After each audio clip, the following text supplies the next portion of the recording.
মামলা, আমি মৃত্যু পর্যন্ত কোনো মামলাতে যাব না, অ্যাকশন হবে এখন। বড় একটা ইট পড়েছে, এটা যদি আল্লাহ না করুন আমার মাথায় পড়তো, আমার মাথা থাকতো না এই পর্যন্ত। আজকে আমাদের 3টা প্রোগ্রাম ছিল। শেষ প্রোগ্রামটা ছিল জৈন্তাপুরে, সিলেটের জৈন্তাপুরে। আলহামদুলিল্লাহ প্রোগ্রামে অনেক লোক হয়েছে এত সন্ত্রাসের পরেও। আমি স্টেজ থেকে নেমে 2-3 মিনিট গাড়ি ক্রস করার পরে বিকট একটা সাউন্ড হলো। প্রথমে আমি দেখলাম আমার সাথে যে ছিল তার হাত রক্তাক্ত, পরে দেখি আমিও ব্যথা অনুভব করলাম। দেখেন এই যে পুরা ইটের দাগটা হলো, এখানে হলো একদম হলো 1 মিনিটের দাগটা হলো লেগে আছে, পুরো গ্লাসটা ভেঙে গিয়েছে, বড় একটা ইট পড়েছে। এটা যদি আল্লাহ না করুন আমার মাথায় পড়তো, আমার মাথা থাকতো না এই পর্যন্ত। আজকে ইশরাক সাহেব একটা উস্কানি দিয়েছে ঢাকায়, এর আগে রাশেদ খান পার্সোনাল সেক্রেটারি প্রধানমন্ত্রী নিয়োগ দিয়ে উস্কানি দিয়েছে। তো আমি জীবন নিয়ে শঙ্কা বোধ করছি, আমি নিরাপদ নয়। তবে আমি আমার সংগঠনকে বলে দিয়েছি, তারেক রহমান আজকে রাজনৈতিকভাবে একটা মস্ত বড় ভুল করেছেন। শেখ হাসিনা আমাকে রিমান্ডে নিয়েছিল, আমি সব কিছু পড়াশোনা ক্যারিয়ার বাদ দিয়ে শেখ হাসিনাকে বাংলাদেশ থেকে খেদাইছি। কালার এক্সপার্ট ডার্ক স্যাপ এবং মাইল্ড অন হ্যান্ডস টেকনোলজি সমৃদ্ধ অরিক্স অ্যাডভান্স ডিটারজেন্ট পাউডার আপনার লন্ড্রি এক্সপার্ট। আজকে তারেক রহমান আপনি মস্ত বড় ভুল করেছেন, এর জন্য আপনার কাফফারা দিতে হবে, এমন কাফফারা দিতে হবে যে কাফফারা আপনি কতক্ষণে এক্সপেক্ট করেন না। আপনি আমার পার্সোনাল রক্ত ঝরাইছেন, আপনি আমার বয়সে বড় হবেন, ছোট ভাইয়ের রক্তের প্রতিশোধ নিবে এবং ইনশাআল্লাহ বাংলাদেশে আপনার থেকে আমি পার্সোনালি এটা বললাম, আপনার থেকে ইনশাআল্লাহ আমি রক্তের প্রতিশোধ নিব। অবশ্যই চ্যালেঞ্জ, আমার রক্ত জড়াবে, আমি কি বসে বসে আঙ্গুল চুষবো নাকি? আমাদের প্রত্যেকটা অ্যাটাকে তো বিএনপি করতেছে, প্রত্যেকটা জায়গায় অ্যাটাক বিএনপি করতেছে। এখানে যিনি মন্ত্রী আছেন, যার আসনে গিয়েছিলেন আরিফ ভাই, ওনাকেও আমরা বলেছি, পুলিশ সর্বোচ্চ চেষ্টা করেছে। আমি আগেও সালাউদ্দিন সাহেবকে বলেছিলাম আমার জীবন বিপন্ন, আমার নিরাপত্তা প্রয়োজন, উনি বলছে না, নিরাপত্তা দেওয়া যাবে না। ঠিক আছে, তাহলে মারা যাব। আমার পিছনে একজন এসপির গাড়ি ছিল, সামনেও পুলিশের গাড়ি ছিল, পাশে মোটর ক্যারেট ছিল। তো এখনো গাড়ি ভাঙা আছে, ইট আছে, এখনো আঘাত আছে। আমি আশা করব যে পুলিশ ভাইরা তাদের চরিত্র পরিবর্তন করবে এবং সে পরিবর্তনের মধ্য দিয়ে তারা নতুন বাংলাদেশ গড়বে। আমি এখানে যে এসপি আছে তাকে জানিয়েছি, আমার এখানে আমের কোনো আদালতেও যাব না, কোথাও যাব না, রাজনৈতিকভাবে আপনার ইনশাল্লাহ পরাজয় হবে। আমি এটা খুবই পার্সোনালি নিলাম। আমাদের এই পর্যন্ত 5টা গাড়ি ভেঙেছে, একজনের চোখ তোলা হয়েছে। এই যে এটা কি ওসি দেখবে নাকি দেখবে না, এটা কি ওসি, এই যে রক্তের প্রতিশোধ নেওয়া হবে ইনশাল্লাহ। আমি খুবই শান্ত মানুষ, কিন্তু অশান্ত হলে খুবই অশান্ত। একজনকে বহিষ্কার করা হয় নাই, ভিডিও আছে কিভাবে হলো রাস্তার মধ্যে বেধড়ক পিছিয়েছে। শেখ হাসিনারও এই ধরনের হয়তো 10 বছর লাগছে, তারেক রহমানের 5 বছর 5 মাস। আরও অনেকেরই বাংলাদেশের এভাবে রক্ত জড়ানো হবে। রক্তপাত বন্ধের আগে ইনশাল্লাহ তারেক রহমানকে বিদায় করা হবে। প্রথম 2টা প্রোগ্রামে পুলিশ খুব সচেষ্ট ছিল, নিরাপত্তাও ছিল। এখানে গুপ্ত হামলাটা রাতের আধারে হয়েছে, পুলিশ চেষ্টা করেছে, আমি পুলিশের দোষ দিব না। কিন্তু আজকে সারা ঢাকায় কি হয়েছে, ইশরাক কি করেছে, তারেক রহমান কি করছেন, সেটা আমরা ইনশাল্লাহ তাদের থেকে বুঝে নেব। কোনো মামলা, আমি মৃত্যু পর্যন্ত কোনো মামলাতে যাব না, অ্যাকশন হবে এখন। কিভাবে আইনের জ্ঞাত, আমরা বলছি রাজনৈতিক লড়াই। রাজনৈতিক যারা সন্ত্রাসের পথ বেছে নেয়, আমাদের দায়িত্ব হলো সন্ত্রাসকে বাংলাদেশ কমানো। পাটোয়ারি একটু গরম বক্তব্য দেয়, মাঝে মাঝে অনেকের কষ্ট হয়। সে নরম সুরে বলেছে আমি আর গরম বক্তব্য দিব না, কোনো বক্তব্যই দিব না, শুধু আলিফের চোখটা ফিরিয়ে দেন মাননীয় প্রধানমন্ত্রী। মজলুম ছিলেন, এখন জালিম হতে যাচ্ছেন কেন? একটা ইনোসেন্ট ছেলে আলিফ, আমি তাকে দেখতে গিয়েছিলাম হসপিটাল। তার মা মানসিকভাবে ভারসাম্যহীন, বাবা অ্যাক্সিডেন্ট করে ওকে যে পড়ে আছেন বিছনায়। একটা মাত্র ভাই, সেও খুব সাউন্ড মনে হলো না। এই ছেলেটা ইন্টারমিডিয়েট পরীক্ষার্থী আগামীতে, সে একাধারে লেখাপড়া করে, টিউশনি করে, তার পরিবার চালায়। এই ছেলেটাকে রোড দিয়ে পিটিয়ে তার চোখ শেষ করে দিলেন, দুনিয়া দেখার আলোটা নিভাই দিলেন। তো চোখ তো শেষ করেছিল শেষ হাসিনা, আপনারা আবার শুরু করলেন কেন? হ্যাঁ, পাটোয়ারি একটু গরম বক্তব্য দেয়, মাঝে মাঝে অনেকের কষ্ট হয়। সে নরম সুরে বলেছে আমি আর গরম বক্তব্য দিব না, কোনো বক্তব্যই দিব না, শুধু আলিফের চোখটা ফিরিয়ে দেন মাননীয় প্রধানমন্ত্রী। চোখটা ফিরিয়ে দিতে পারবেন? পারবেন না। নিরীহ একটা ছেলে, সে কি হাতে অস্ত্র নিয়ে কাউকে মারতে এসেছিল? তার নেতৃবৃন্দকে আঘাত করা হচ্ছে, আক্রমণ করা হয়েছে, তার আবেগ এবং দায়িত্ববোধের জায়গা থেকে তাদেরকে প্রোটেক্ট করার জন্য সে এগিয়ে এসেছিল খালি হাতে। তাকে শেষ করে দিলেন কেন? এই নির্বাচন হওয়ার পরে দুঃখজনক, বর্তমান সরকারি দলের হাতে আমার 4 জন সহকর্মীকে জীবন দিতে হয়েছে। কেন এটা শুনতে হবে? কেন এটা দেখতে হবে? জায়গায় জায়গায় হামলা শুরু হয়েছে, মামলা শুরু হয়েছে। আশ্চর্য!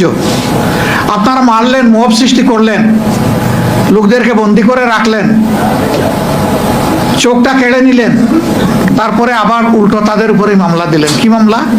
যে তারা আইফোন ছিনতাই করেছে। ধন্যবাদ, অন্তত একটা দামি ব্র্যান্ডের ফোনের ব্যাপার বলেছে।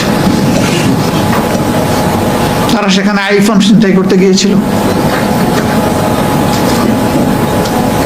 তো সেদিন আমি বলেছিলাম যে আপনারা তো হুবহু দেখে ওই দিকেই হাঁটছেন। ফেসিস্ট আমলে আপনাদের বর্তমান শিক্ষামন্ত্রীর বিরুদ্ধে বেনেট ব্যাগ ছিনতাইয়ের মামলা দিয়েছিল। আপনারা এতটুকু অনুগ্রহ করেছেন যে একটা ভালো স্ট্যান্ডার্ডে অন্তত আইফোনে নিয়ে এসেছে। হুবহু ওইগুলোই আপনারা অনুসরণ করে চলছে। কোন জিনিসটা বাদ দিলেন? তার সরকারের শুধু পতন নয়, বিএনপির সকল সন্ত্রাসীকে একটা একটা ধরে ধরে জেলের কন্ডম সেলে আমরা নিয়ে যাব। বাংলাদেশে যিনি ইসলামের কথা বলবে, তারাকান্দাবাসী আপনারা ওনাকে জয়যুক্ত করেছেন। ইনশাআল্লাহ ভবিষ্যতে আমাদের এনসিপি থেকে যারা মাওলানা হয়েছেন, মুফতি হয়েছেন, মুহাক্কিক আছেন, মুজাদ্দিদ আছেন, যারা ইনশাআল্লাহ আমাদের এনসিপিতে আসবেন, এনসিপি থেকে ভবিষ্যতে যারা বাংলাদেশের আলেম ওলামা আছে, মুফতিদেরকে আমরা পার্লামেন্টে পাঠানোর চেষ্টা করব। গতকালকে আমি একটা নিউজ পড়তেছিলাম, সেখানে বলা হয়েছে এই মুফতি সাহেবের নাকি চোখ উপড়ে ফেলা হবে। এটা তো এই আসন কেন্দ্রিক বলা হয়েছে, নাকি আমি ভুল বলছি? চোখ উপড়ে ফেলা হবে। আমাদের অনেক ভাইয়ের চোখ কেড়ে নেওয়া হয়েছে, তারা এখন হাসপাতালে আছে। শেখ হাসিনার গুন্ডা বাহিনী চোখ তাদের তুলে নিয়েছিল। এখন কোন সন্ত্রাসী আবার নতুন করে আবিষ্কৃত হয়েছে যে দিনে দুপুরে হলো মানুষকে ধমক দিচ্ছে চোখ উপড়ে ফেলা হবে। আমাদের বিশ্ববিদ্যালয়ের জীবনে আমাদের ব্যাচমেট একজন ছিল, নাম ছিল মিশকাত। তো তার কাছে ছাত্রলীগ করতে অস্ত্র থাকতো। তো একদিন শুনলাম মিশকাতের হলো নিম্নাঙ্গ চলে গেছে। তো সবাই বলল যে মিশকাত তো হলো সবাইকে গুলি রাখে, পিস্তল রাখে গুলি করার জন্য। তো গুলিটা যখন পকেটে রাখছে, নিজের অঙ্গে নিজে হলো গুলি মারিয়া দিছে। এই জন্য হলো যারা চোখ উপড়ে ফেলতে এখানে চান, ভুল করে আবার নিজের চোখটা তুলে ফেলেন না। প্রিয় তারাকান্দাবাসী, আজকে আপনারা একসাথে হয়েছেন এখানে। আমরা গণ অভ্যুত্থানে একসাথে ছিলাম। কেন ছিলাম আপনারা জানেন।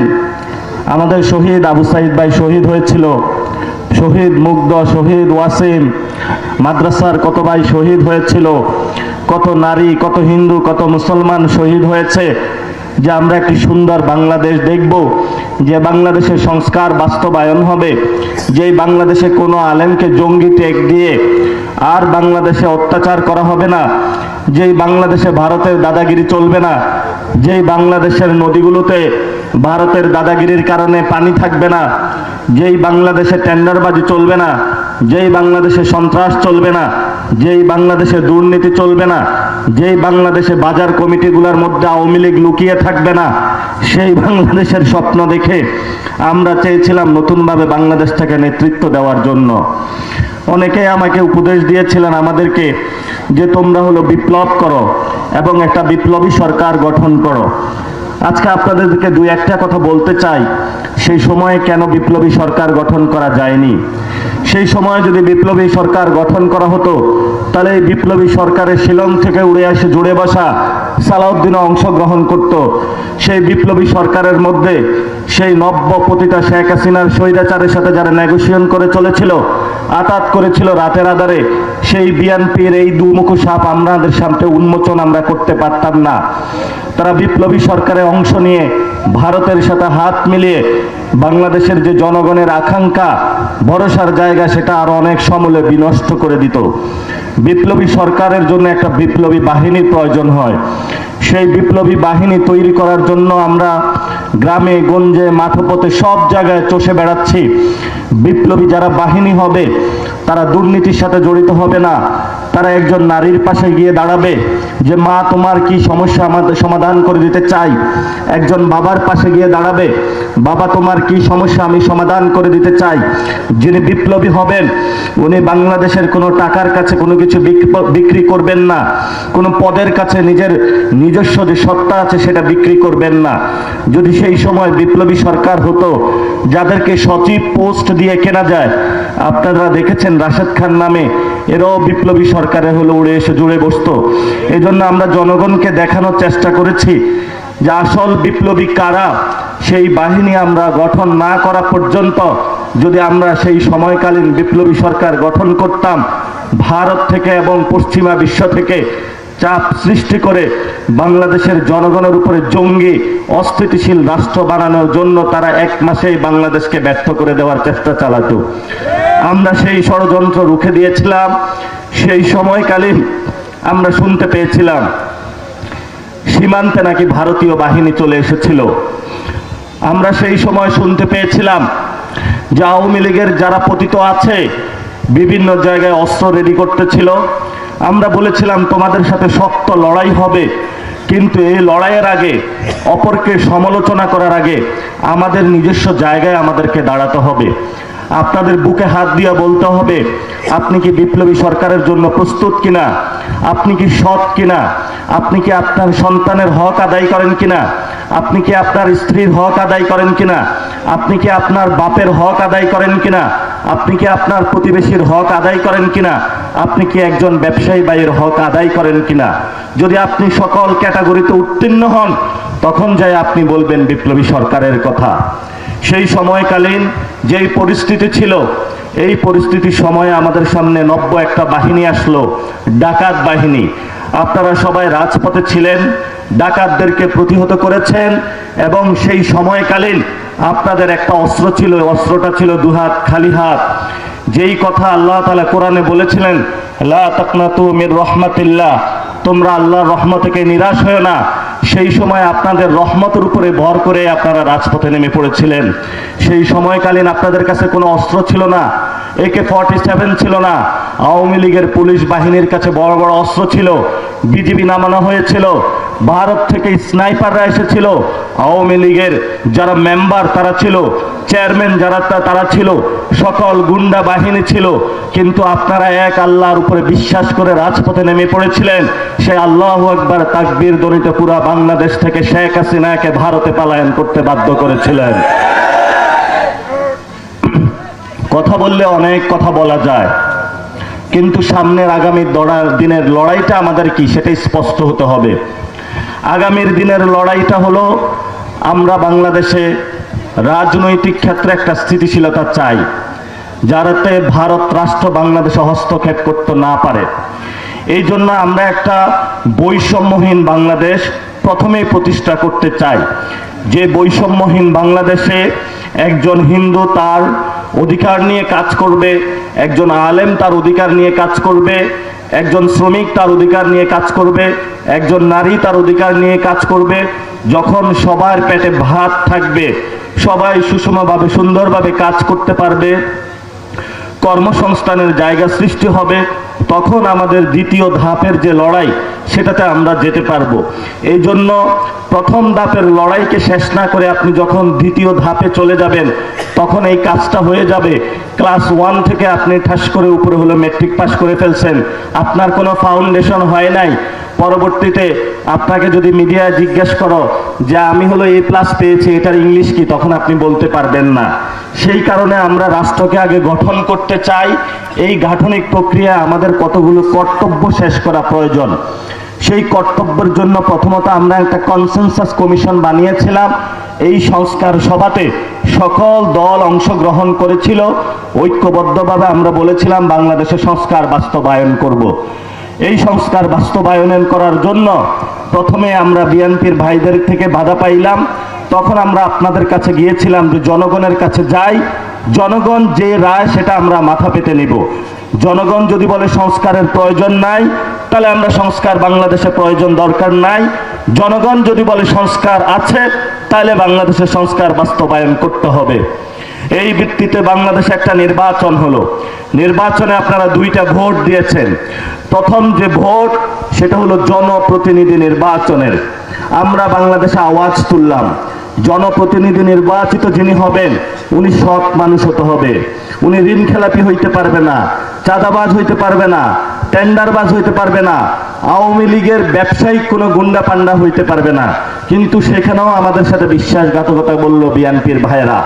ওনারা কতগুলা ঋণ খেলাপি, সন্ত্রাসী, চাঁদাবাজ, টেন্ডারবাজ, উচ্ছৃঙ্খল কিছু যুবককে হলো পার্লামেন্টের নমিনেশন দিল এবং টাকার জোরে, পেশি শক্তির জোরে ভারতের সাথে হাত মিলিয়ে, আওয়ামী লীগের সাথে হাত মিলিয়ে রাতের আধারে 8টা থেকে 12টা পর্যন্ত সকল ভোট ব্যাংকে, সকল কেন্দ্রেতে একসাথে ঐক্যবদ্ধভাবে পুরা বাংলাদেশে তারা অ্যাটাক করলো। অ্যাটাক করে জনগণের আপনারা যে রায়টা দিয়েছিলেন সেই রায়টা তারা ছিনিয়ে নিয়ে 212 জনের একটা সংসদ গঠন করলো। সেই সংসদে আমরা উপস্থিত হলাম এবং আমাদের মতন যারা অবাগা আছে, আমি মামুনুল হক, জনাব সার্জিস আলম থেকে শুরু করে বাংলাদেশের আরো অনেক তরুণ যুবক যাদের আমাদের জীবনে আল্লাহ ভাগ্য দেয় নাই সংসদে এইসব চাঁদাবাজ টেন্ডারবাজদের সাথে বসার জন্য, আল্লাহ আমাদেরকে হেফাজত করছে। এই হেফাজতের পরে আমরা রাজপথে ঐক্যবদ্ধভাবে নেমে পড়লাম। আমাদের দ্বিতীয় যে লড়াই সেটা হলো সংস্কারের জন্য।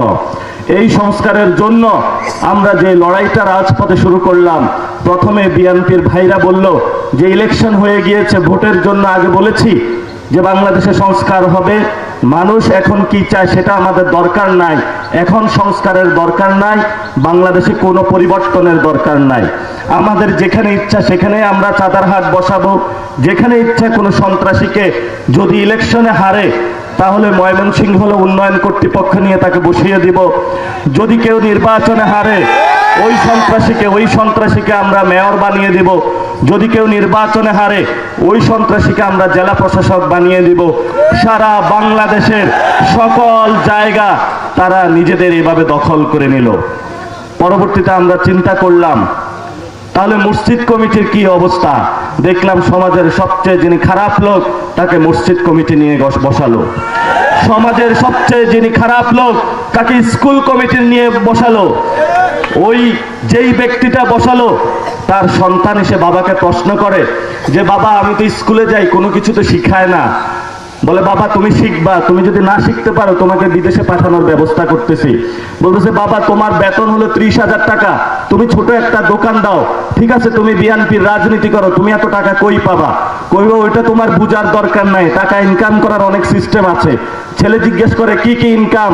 রাতের বেলায় অনেক মাদকে বড় বড় হলো টাকা ইনকাম করা যায়। একটা বাবা তো খারাপ হয়ে গিয়েছে, 5 বছরের বাচ্চাকেও তারা খারাপ শুরু করছে। তো এই প্রজন্মকে যারা এই ধরনের খারাপ রাজনীতি শিখাচ্ছে, খারাপ অর্থনীতি শিখাচ্ছে, আমরা তাদের উদ্দেশ্যে বললাম যে বাংলাদেশে সংস্কার বাস্তবায়ন করতে হবে। আমরা চিন্তা করলাম যে বাংলাদেশে যিনি ভারতের বিরুদ্ধে দাঁড়িয়েছিলেন, জিয়াউর রহমানের সন্তান, যিনি বাংলাদেশের স্বাধীনতার সময় যুদ্ধ করেছিলেন, ওনারই বেগম যিনি ছিলেন, উনি একটা কথা বলেছিলেন যে ওদের হাতে গোলামীর জিঞ্জির, আমাদের হাতে স্বাধীনতার পতাকা।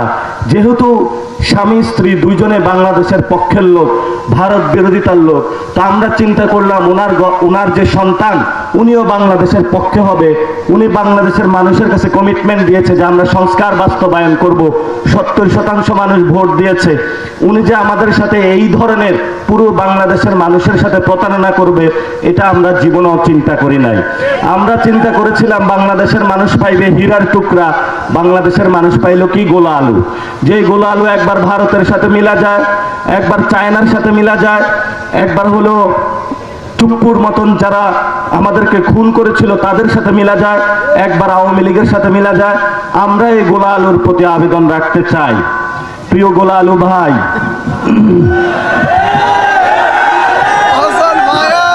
অনেক হয়েছে, ধৈর্য অনেক হয়েছে। আমাদের প্রথম লড়াই আমাদের ছিল বাংলাদেশ থেকে ফেসিবাদী যে শাসন তা আমরা উৎখাত করব।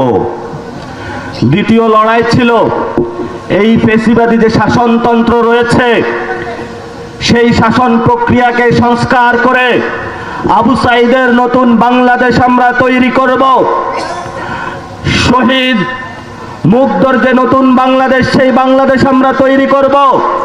সেই বাংলাদেশে যদি কোনো পথের কাটা কোনো গোলালু হয়ে দাঁড়ায় আমরা তোমাকে 1 মিনিটের জন্য পরোয়া করব না। আমাদেরকে অনেকভাবে বুঝায়, আসো একটা সেক্রেটারি পোস্ট দেই। তো বললাম সেক্রেটারি পোস্টের কাজ কি? বললো যে একটু সকালবেলা জুতা টানতে হবে। আমরা বললাম ওটা আমাদের জন্য না, ওটা রাশেদ খানের জন্য। তারপরে বলল প্রতিমন্ত্রী বানানো হবে। প্রতিমন্ত্রীর কাজ কি?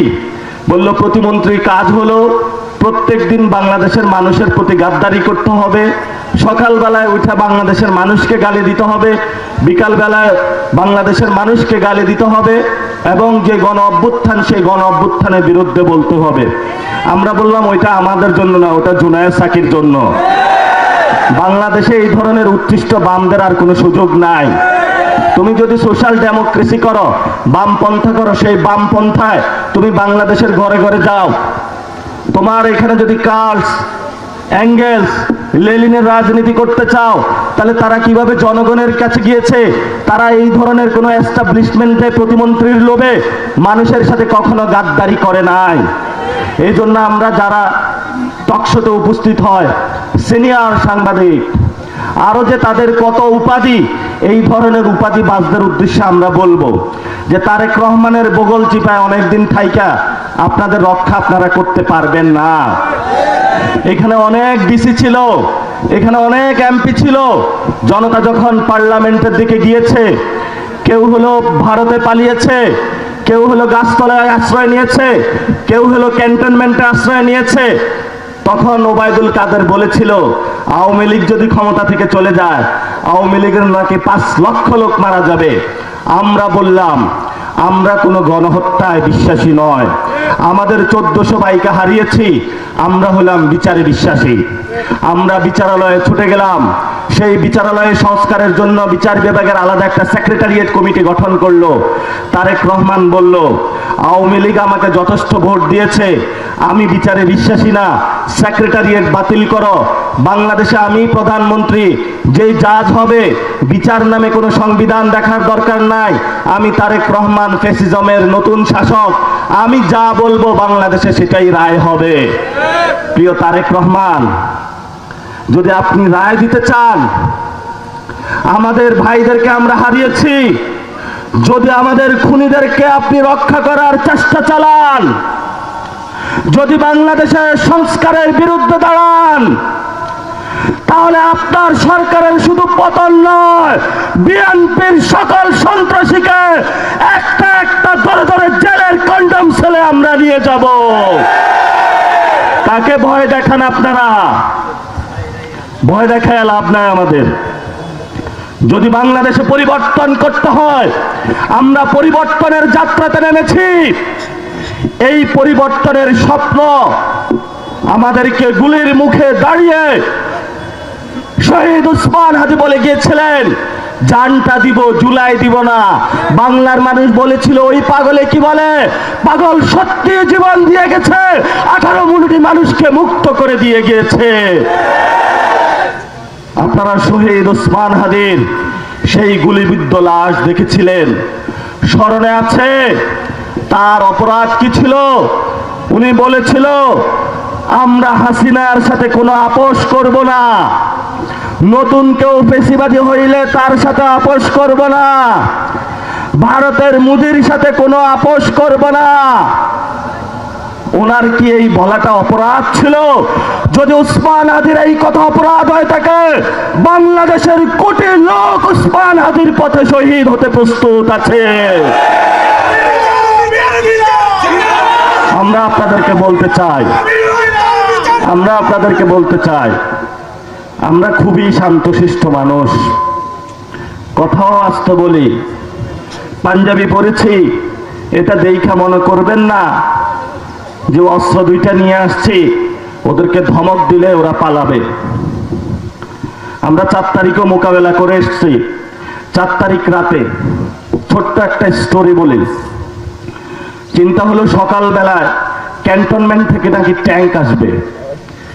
আমরা চিন্তা করলাম এই ট্যাঙ্ক তো ঠেকাইতে হবে, জনগণের উপরে যদি ট্যাঙ্ক চালায় লক্ষ লক্ষ মানুষের উপরে জীবনের ক্ষয় হবে।